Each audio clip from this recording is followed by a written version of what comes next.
ಮನೆ ಕಟ್ಟೋದು ಸಣ್ಣ ವಿಚಾರ ಅಲ್ಲ. ಒಮ್ಮೆ ತಪ್ಪಾಯಿತು ಅಂತಂದರೆ ಏನು ಮಾಡೋದು ಸರಿ ಮಾಡೋದಕ್ಕಾಗಲ್ಲ. ಅದರಲ್ಲಿ ಇಂಪಾರ್ಟೆಂಟು ಕಾಂಕ್ರೀಟ್. ಅದು ತಪ್ಪಾಯಿತು ಅಂತಂದರೆ ನಮ್ಮ ಮನೆಯ ಫ್ಯೂಚರ್ ಏನು ಅನ್ನೋದೇ ಒಂದು ಪ್ರಶ್ನೆ. ಹೊಸ ಮನೆ ಕಟ್ಟಿ 3-4 ವರ್ಷದಲ್ಲೇ ಸ್ಲ್ಯಾಬ್ನಲ್ಲಿ ಬಿರುಕು, ಗೋಡೆಯಲ್ಲಿ ನೀರು ಲೀಕು, ಪಿಲ್ಲರ್ ಕ್ರ್ಯಾಕ್ಸು. ಇದು ಡಿಸೈನ್ ತಪ್ಪಲ್ಲ, ಅದು ಕಾಂಕ್ರೀಟ್ದು ತಪ್ಪಾಗಿರುತ್ತೆ. ನಾವು ಮನೆ ಕಟ್ಟಬೇಕಾದ್ರೆ ಟೈಲ್ಸ್ ಆಗ್ಬೋದು, ಪೇಂಟ್ ಆಗ್ಬೋದು, ಎಲಿವೇಷನ್ಸ್ ಬಗ್ಗೆ ಆಗಲಿ ಗಂಟೆಗಟ್ಟಲೆ ಮಾತಾಡ್ತೀವಿ. ಆದರೆ ಮನೆಯ ಬ್ಯಾಕ್ ಬೋನ್ ಅಂತಿರುವಂಥ ಕಾಂಕ್ರೀಟ್ ಬಗ್ಗೆ ಒಂದು ನಿಮಿಷ ಕೂಡ ಯೋಚಿಸೋದಿಲ್ಲ. ಒಂದು ಪ್ರಶ್ನೆ, ಕಾಂಕ್ರೀಟ್ ತಪ್ಪಾದರೆ ಮನೆ ಎಷ್ಟು ಲಕ್ಸುರಿಯಾಗಿದ್ದರೂ ಸೇಫ್ ಆಗಿರುತ್ತಾ? ಖಂಡಿತ ಇಲ್ಲ. ಹಾಗಾಗಿ ಕೆಲವೊಂದು ವಿಚಾರಗಳನ್ನ ಗಮನದಲ್ಲಿಟ್ಕೋಬೇಕು. ಅವುಗಳನ್ನ ಒಂದೊಂದಾಗಿ ವಿವರಣೆ ಕೊಡ್ತಾ ಹೋಗ್ತೀನಿ. ಸ್ನೇಹಿತರೆ, ನಿಮಗೊಂದು ಪುಟ್ಟ ಪ್ರಶ್ನೆ. ಈ ವಿಡಿಯೋ ಪೂರ್ತಿ ನೋಡಿದ ಮೇಲೆ ಕಾಂಕ್ರೀಟ್ ಅಂತ ಬಂದಾಗ ನಿಮ್ಮ ಪ್ರಶ್ನೆಗಳೇನು ಕಮೆಂಟ್ಸ್ ಮಾಡಿ. ನಿಮ್ಮ ಉತ್ತರಕ್ಕೋಸ್ಕರ ನಾನು ಕಾಯ್ತಾ ಇರ್ತೀನಿ.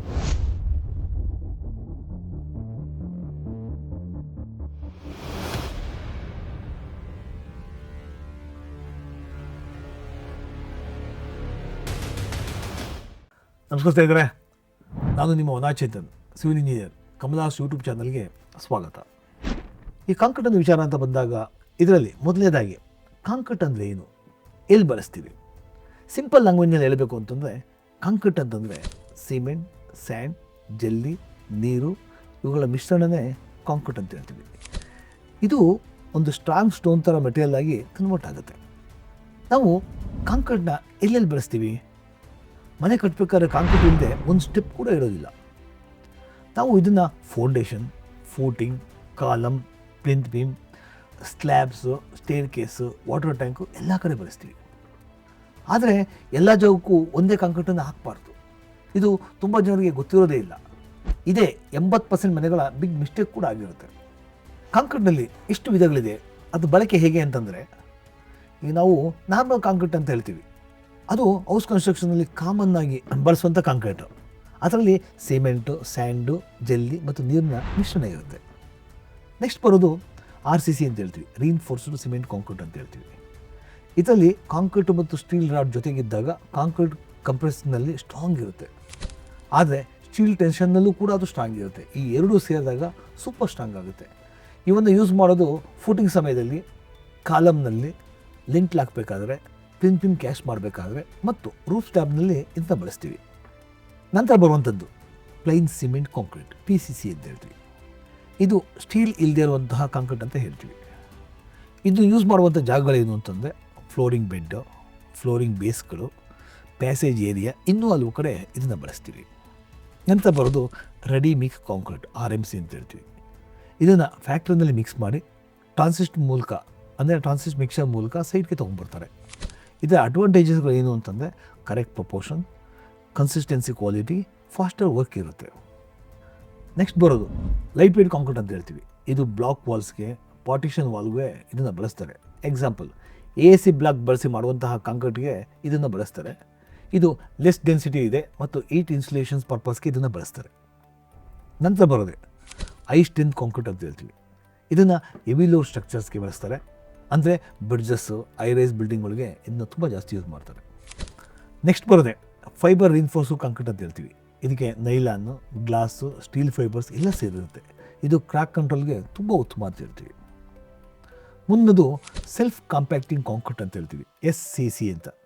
ಇದಕ್ಕೆ ವೈಬ್ರೇಟರ್ ಬೇಡವಾಗಿರುತ್ತೆ. ಈ ಕಂಜೆಸ್ಟೆಡ್ ರಿನ್ಫೋರ್ಸ್ಮೆಂಟ್ ಇರುವಂಥ ಜಾಗದಲ್ಲಿ ಇದು ಆಟೋಮೆಟಿಕ್ ಹರಿದೋಗುತ್ತೆ. ಇದು ಕಾಂಪ್ಲೆಕ್ಸ್ ಬೀಮ್ ಆ್ಯಂಡ್ ಕಾಲಮ್ಸ್ಗೆ ತುಂಬ ಉತ್ತಮ ಅಂತ ಹೇಳ್ತೀವಿ. ನಾವು ಮುಂದೆ ಬರುವಂಥದ್ದು ಕಾಂಕ್ರೀಟ್ನಲ್ಲಿ ಏನೇನು ಗ್ರೇಡ್ಸ್ಗಳಿದೆ, ಅದನ್ನು ಎಲ್ಲೆಲ್ಲಿ ಬಳಸ್ತಾರೆ ಅಂತ.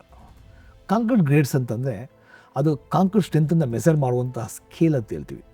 ಇದರ ಸಿಂಬಲ್ಗಳೇನು ಅಂದರೆ M15, M20, M25, M30, ಇನ್ನೂ ಹಲವಾರಿದೆ. M5ಇಂದ M7.5 ತನಕ PCC ವರ್ಕು, ಲೆವೆಲಿಂಗ್ ಪರ್ಪಸ್ಗೆ ಇದನ್ನು ಬಳಸ್ತೀವಿ. ಇದರಲ್ಲಿ ಸ್ಟ್ರಕ್ಚರ್ನ ನಾವು ಯೂಸ್ ಮಾಡೋದೇ ಇಲ್ಲ. ನಂತರ ಬರೋದು M10, M15. ಇದು ಕೂಡ ನಾನ್ ಸ್ಟ್ರಕ್ಚರಲ್ ಆ್ಯಂಡ್ ಫ್ಲೋರಿಂಗ್ ಬೇಸ್ಗೆ ಇದನ್ನು ಬಳಸ್ತೀವಿ. ಲೈಟ್ ಲೋಡ್ಗಳಿಗೆ ಮಾತ್ರ ಯೂಸ್ ಮಾಡ್ತಾರೆ. ನೆಕ್ಸ್ಟ್ M20, ಇದು ಮೋಸ್ಟ್ ಇಂಪಾರ್ಟೆಂಟ್. ಇದನ್ನು ಕಾಲಮ್ಸ್ಗೆ, ಬೀಮ್ಸ್ಗೆ, ಸ್ಲ್ಯಾಬ್ಸ್ಗೆ, ನಾರ್ಮಲ್ ರೆಸಿಡೆನ್ಷಿಯಲ್ ಮನೆಗಳಿಗೆ ಇದನ್ನು ತುಂಬ ಹೆಚ್ಚಾಗಿ ಬಳಸ್ತಾರೆ. ನೀವು ಒಬ್ಬ ಹೌಸ್ ಓನರ್ ಆಗಿ ನೀವು ಕೇಳಬೇಕಾದ ಕ್ವಶನ್ ಏನು ಅಂತಂದರೆ, ಏನಪ್ಪ ಮನೆಗೆ M20 ಗ್ರೇಡ್ ಕಾಂಕ್ರೀಟ್ ಬಳಸ್ತಾ ಅಂತ ಕೇಳ್ಬೋದು. ಅಷ್ಟು ಇದು ಜನಪ್ರಿಯವಾಗಿದೆ. ನೆಕ್ಸ್ಟ್ ಬರೋದೆ M25, M30 ಗ್ರೇಡ್ ಅಂತ ಹೇಳ್ತೀವಿ. ಇದು ಪರ್ಟಿಕ್ಯುಲರ್ ಆಗಿ designer buildings, heavy loaded area, commercial buildings ಕಡೆ ಎಲ್ಲ ಇದನ್ನು ತುಂಬ ಜಾಸ್ತಿ ಬಳಸ್ತಾರೆ. ನಂತರ ಬರೋದು M40, M50, M60. ಈ ಗ್ರೇಡ್ಗಳನ್ನ ಜಾಸ್ತಿ ಹೈ ಸ್ಟ್ರೆಂತ್ ಕಾಂಕ್ರೀಟ್ಗೋಸ್ಕರ ಇದನ್ನು ಬಳಸ್ತಾರೆ. ಉದಾಹರಣೆಗೆ ಬ್ರಿಡ್ಜಸ್ಸು ಮತ್ತು ಹೈರೈಸ್ ಬಿಲ್ಡಿಂಗ್ಗಳಲ್ಲಿ ಇದನ್ನು ತುಂಬ ಜಾಸ್ತಿ ಬಳಸ್ತಾರೆ. ನಾವು ಈ ಕಾಂಕ್ರೀಟ್ಗಳಲ್ಲಿ ಗುಡ್ ಕಾಂಕ್ರೀಟ್ ಅಂದರೆ ಏನು, ಇದರ ಮೆರಿಟ್ಸ್ ಏನೇನು ಅಂತಂದರೆ, ಗುಡ್ ಕಾಂಕ್ರೀಟ್ ಅಂತಂದರೆ ಹೈ ಸ್ಟ್ರೆಂತ್, ಲಾಂಗ್ ಲೈಫ್ ಅಂದರೆ 50ರಿಂದ 70 ವರ್ಷಗಳಿರುತ್ತೆ, ಫೈರ್ ರೆಸಿಸ್ಟೆನ್ಸ್ ಇರುತ್ತೆ, ವೆದರ್ ರೆಸಿಸ್ಟೆನ್ಸ್ ಇರುತ್ತೆ, ಲೆಸ್ ಮೈಂಟೆನೆನ್ಸ್ ಇರುತ್ತೆ, ಫ್ಯಾಮಿಲಿ ಸೇಫ್ಟಿ ಗ್ಯಾರಂಟೀಡ್ ಆಗಿರುತ್ತೆ, ಟರ್ಮೈಟ್ ಪರಿಣಾಮ ಅಂತೂ ಇದರಲ್ಲಿ ಏನೂ ತೊಂದರೆ ಮಾಡೋದಿಲ್ಲ. ಒಳ್ಳೆ ಕಾಂಕ್ರೀಟ್ ಇದ್ದರೆ ನೀವು ಯಾವಾಗಲೂ ನೆಮ್ಮದಿಯಾಗಿ ಮಲಗ್ಬೋದು, ನಿಮ್ಮ ಮಕ್ಕಳು ಕೂಡ ಸೇಫಾಗಿ ಅಲ್ಲಿ ಅದೇ ಜಾಗದಲ್ಲಿ ಬೆಳೆದು ನಿಲ್ಬೋದು. ನಂತರ ಬರೋದೇ ಬ್ಯಾಡ್ ಕಾಂಕ್ರೀಟ್. ಈ ಥರ ಡಿಮೆರಿಟ್ಸ್ ಏನೇನು? ಬ್ಯಾಡ್ ಕಾಂಕ್ರೀಟ್ ಅಂತಂದರೆ ಸ್ಲ್ಯಾಬ್ಸು ಕ್ರ್ಯಾಕ್ ಬರುತ್ತೆ, ಲೀಕೇಜ್ ಆಗುತ್ತೆ, ಸ್ಟೀಲ್ ರಸ್ಟ್ ಬರುತ್ತೆ, ಸ್ಟ್ರೆಂತ್ ರಿಡ್ಯೂಸ್ ಆಗುತ್ತೆ, ರಿಪೇರ್ ಕಾಸ್ಟು ಹೆವಿ ಆಗುತ್ತೆ, ಮೆಂಟಲಿ ಸ್ಟ್ರೆಸ್ ನಮಗೆ ಶುರುವಾಗುತ್ತೆ. ಒಂದಂತೂ ಸದ್ಯ, ಕಾಂಕ್ರೀಟ್ನಲ್ಲಿ ಸೇವ್ ಮಾಡಿದಂಥ ಹಣ ಲೇಟರ್ ರಿಪೇರ್ನಲ್ಲಿ ಡಬ್ಬಲ್ ಆಗಿ ಖಂಡಿತ ಬರುತ್ತೆ. ಹಾಗಾಗಿ ಕೆಲವೊಂದು ಕಡೆ ನಾವು ಗಮನ ಹರಿಸ್ಬೇಕು. ಜೊತೆಗೆ ಕಾಮನ್ ಕಾಂಕ್ರೀಟ್ ಮಿಸ್ಟೇಕ್ಸ್ ಏನೇನು ಅಂತಂದರೆ, ಹೆಚ್ಚು ನೀರು ಹಾಕುವಂಥದ್ದು, ಹ್ಯಾಂಡ್ ಮಿಕ್ಸಿಂಗ್ ಮಾಡಿ ರೂಫ್ ಸ್ಲ್ಯಾಬ್ಗೆ ಬಳಸುವಂಥದ್ದು, ಲೋ ಸಿಮೆಂಟ್ ಕಂಟೆಂಟ್ನ ಯೂಸ್ ಮಾಡೋದು, ಪ್ರಾಪರ್ ಕ್ಯೂರಿಂಗ್ ಮಾಡದೇ ಇರುವಂಥದ್ದು, ವೈಬ್ರೇಟರ್ ಯೂಸ್ ಮಾಡದೆ ಹನಿಕೂಂಬ್ ಆಗ್ಬೋದು, ಸ್ಯಾಂಡ್ ಜೆಲ್ಲಿ ಕ್ವಾಲಿಟಿ ಚೆಕ್ ಮಾಡೋದೇ ನಾವು ಇದನ್ನು ಬಳಸೋದ್ರಿಂದ, ಶಟ್ರಿಂಗ್ ವೀಕ್ ಇಡೋದ್ರಿಂದ, ರಾಂಗ್ ಗ್ರೇಡ್ ಕಾಂಕ್ರೀಟನ್ನು ಬಳಕೆ ಮಾಡೋದ್ರಿಂದ, ಅನ್ಸ್ಕಿಲ್ ಲೇಬರ್ಗಳನ್ನ ಬಳಕೆ ಮಾಡೋದು, ಇಂಜಿನಿಯರ್ ಡಿಸೈನ್ಸ್ ಇಲ್ಲದೆ ಗ್ರೇಡ್ ಫಿಕ್ಸ್ ಮಾಡೋದು, ಇವೆಲ್ಲ ನಾವು ಮಾಡುವಂಥ ಸಣ್ಣ ಸಣ್ಣ ತಪ್ಪುಗಳು ಅಂತ ಹೇಳ್ತೀವಿ. ಮುಂದೆ ಬರುವಂಥದ್ದು ರೆಡಿಮಿಕ್ಸ್ ಕಾಂಕ್ರೀಟ್ RMC. ಇದರ ಗುಡ್ ಏನು, ಬ್ಯಾಡ್ ಏನು? ಇದರ ಅಡ್ವಾಂಟೇಜಸ್ಗಳು ಏನು ಅಂತಂದರೆ, ಪ್ರಾಪರ್ ಕರೆಕ್ಟ್ ಪ್ರಪೋರ್ಷನ್ ಇರುತ್ತೆ, ಸ್ಟ್ರಾಂಗ್ ಕಾಂಕ್ರೀಟ್ ಇರುತ್ತೆ, ಟೈಮ್ ಸೇವ್ ಆಗುತ್ತೆ, ಲೆಸ್ ಹ್ಯೂಮನ್ ಎರರ್ ಇರುತ್ತೆ, quality assurance, cube casting facility, ಜೊತೆಗೆ ಟೆಸ್ಟಿಂಗ್ ರಿಪೋರ್ಟು ಈಸಿಯಾಗಿ ನಿಮಗೆ ಸಿಗುತ್ತೆ. RMC ಕಾಂಕ್ರೀಟ್ನ ಡಿಸ್ಅಡ್ವಾಂಟೇಜಸ್ಗಳು ಏನು ಅಂತಂದರೆ, ಕಾಸ್ಟ್ ಸ್ವಲ್ಪ ಜಾಸ್ತಿ ಇದೆ, ಡಿಲೇ ಆದರೆ ಪ್ರಾಬ್ಲಮ್ ಆಗುತ್ತೆ, ಯಾವ ಕಂಪ್ನಿ RMC ಗುಡ್ ಅಂತ ಆಯ್ಕೆ ಮಾಡೋದು ಸ್ವಲ್ಪ ಕಷ್ಟ. ನಂತರ ಸೈಟ್ ಮಿಕ್ಸಿಂಗು ಅಥವಾ RMC, ಈ ಥರ ವ್ಯತ್ಯಾಸಗಳು ಏನೇನು? ಸೈಟ್ ಮಿಕ್ಸಿಂಗ್ನಲ್ಲಿ ಲೇಬರ್ ಮಿಕ್ಸ್ ಮಾಡ್ತಾರೆ, ಪ್ರತಿ ಲೋಡ್ಗೂ ಮೆಟೀರಿಯಲ್ನ ಕ್ಯಾಲ್ಕುಲೇಟ್ ಮಾಡಬೇಕಾಗುತ್ತೆ, ಕ್ವಾಲಿಟಿ ಇಂಪ್ರೂವ್ ಮಾಡುವಂಥ ಅವಕಾಶ ಅಲ್ಲಿದೆ. ಇದರ ಪ್ರಾಬ್ಲಮ್ ಏನು ಅಂತಂದರೆ, ಸಿಮೆಂಟ್ ಕಡಿಮೆ ಹಾಕಿದ್ರೆ, ಸ್ಯಾಂಡ್ ಹೆಚ್ಚಾದರೆ, ವಾಟ್ರ್ ಜಾಸ್ತಿ ಆಯಿತು ಅಂತಂದರೆ ಕಾಂಕ್ರೀಟ್ ವೀಕ್ ಆಗುತ್ತೆ. RMC ಕಾಂಕ್ರೀಟ್ನಲ್ಲಿ ಫ್ಯಾಕ್ಟ್ರಿ ಪ್ರಿಪೇರ್ಡ್ ಮೆಷಿನ್ ಮಿಕ್ಸ್ ಇರುತ್ತೆ, ಅಲ್ಲಿ ಪ್ರಪೋರ್ಷನ್ನು ಯಾವಾಗಲೂ ಪ್ರಾಪರಾಗಿರುತ್ತೆ, ಕ್ಯೂಬ್ ಕ್ಯಾಸ್ಟ್ ಇರುತ್ತೆ, ಟೆಸ್ಟಿಂಗ್ ರಿಪೋರ್ಟ್ ಕೂಡ ಸಿಗುತ್ತೆ. ಇದರ ಅಡ್ವಾಂಟೇಜಸ್ ಏನು ಅಂತಂದರೆ, ಕ್ವಾಲಿಟಿ ಕಂಟ್ರೋಲ್, ಅಕ್ಯುರೇಟ್ ಮೆಜರ್ಮೆಂಟ್ ಇರುತ್ತೆ, ಫಾಸ್ಟಾಗಿ ಕೆಲಸ ಆಗುತ್ತೆ ಮತ್ತು ಲೆಸ್ ವೇಸ್ಟೇಜ್ ಇರುತ್ತೆ. ಸ್ಲೈಟ್ಲಿ ಕಾಸ್ಟ್ ಆದರೆ ವರ್ತ್ ಖಂಡಿತ ಇದೆ. ನೆಕ್ಸ್ಟ್ ಬರುವಂಥ ವಿಚಾರ ಏನಂದರೆ, ಕಾಂಕ್ರೀಟ್ಗೆ ಕ್ಯೂರಿಂಗ್ ಇಂಪಾರ್ಟೆನ್ಸ್ ಹೇಗೆ ಬೇಕು? ನಾವು ಕಾಂಕ್ರೀಟ್ ಹಾಕಿದ ಮೇಲೆ ಅದು ಸೆಟ್ ಆಗಬೇಕು ಅಂತಂದರೆ 7 days ಮಿನಿಮಮ್ ಇರಬೇಕು, 14 days ಇಸ್ ಬೆಸ್ಟ್, 21 daysಗೆ ಐಡಿಯಲ್ ಕ್ಯೂರಿಂಗ್ ಅಂತ ಹೇಳ್ತೀವಿ. ಆದರೆ ಡೈಲಿ ನೀರು ಹಾಕೋದು ತುಂಬ ಇಂಪಾರ್ಟೆಂಟ್. ಇದರ ಬೆನಿಫಿಟ್ಗಳು ಸ್ಟ್ರೆಂತ್ ಇನ್ಕ್ರೀಸ್ ಆಗುತ್ತೆ, ಕ್ರ್ಯಾಕ್ಸ್ ರೆಡ್ಯೂಸ್ ಆಗುತ್ತೆ ಮತ್ತು ಡ್ಯೂರಬಿಲಿಟಿ ಇಂಪ್ರೂವ್ಮೆಂಟ್ ಆಗುತ್ತೆ.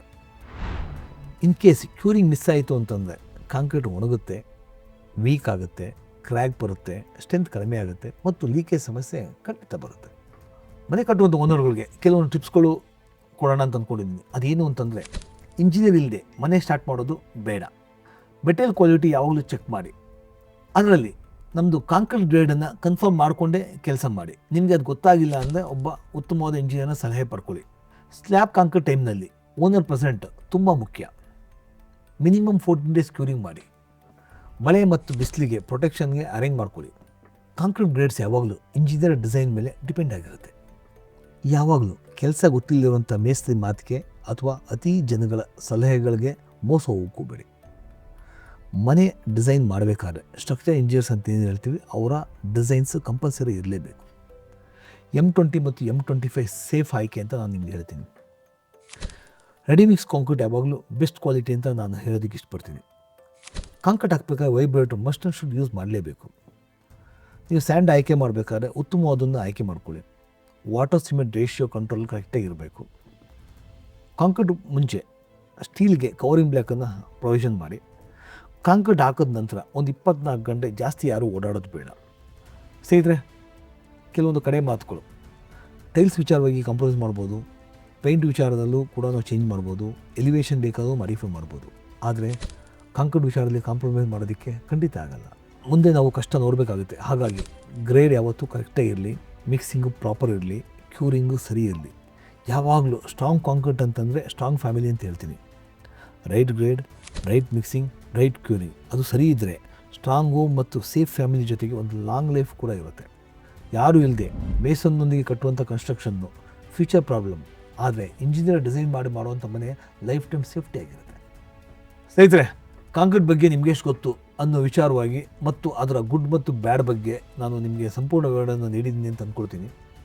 ಈ ವಿಡಿಯೋ ಪೂರ್ತಿ ನೋಡಿದ ಮೇಲೆ ನಿಮಗೇನಾದ್ರು ಪ್ರಶ್ನೆಗಳಿದೆ ದಯವಿಟ್ಟು ಕಮೆಂಟ್ ಬಾಕ್ಸಲ್ಲಿ ತಿಳಿಸಿ. ನಾನು ಮುಂದಿನ ವಿಡಿಯೋದಲ್ಲಿ ಅದಕ್ಕೆ ಉತ್ತರ ಕೊಡ್ತೀನಿ.